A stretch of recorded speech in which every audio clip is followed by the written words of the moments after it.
Hi there, welcome back to my course. In this lecture, I am going to cover about setting up environment. The first thing we need to do is install the Linux file system on our operating system. Open up PowerShell by searching for it in the Start menu. Then right-click to bring up a context menu and select Run as Administrator. Enter the following command and hit Enter. Setup of an environment is very easy and most of the items required are free of cost. Let us take a look at what you will need. Operating system, browsers, an IDE or any text editor, hosting service or an account at a cloud computing that enables the user to view hosted website, Git repository hosting service.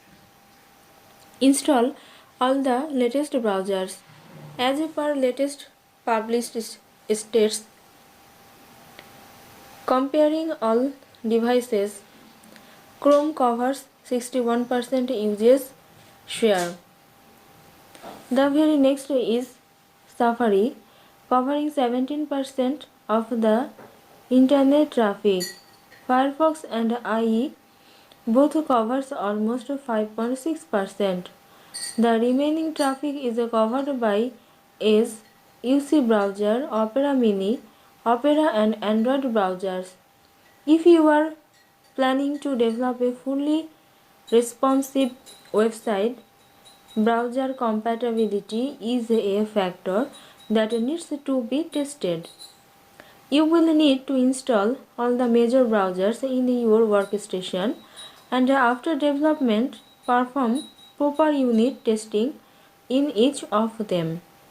You will also need to install mobile device emulator plug-ins in the browsers for testing cross-device compatibility of your developed website. The perfect tool for coding. In the UI development community, there are multiple options regarding the uses of IDE as well as standard text editors. Finding the right tool is important since the basic element of coding is text. Whether you are going to choose IDE or any lightweight text editor depends on the type of application you are going to develop. We are going to install Git. If you are just beginning as a developer, you might not be that familiar with Git. It's basically a utility that allows you to save and manage different versions of the application you create. There are plenty of articles online that explain it better than I can. Don't worry too much about it for now. Just install it and you will become comfortable with it as you start working with it. To install it, just download it from the official website below. There are a lot of options in the setup screen, but you can just choose the default that is selected for each of these. That's all for this lecture. Thanks for watching.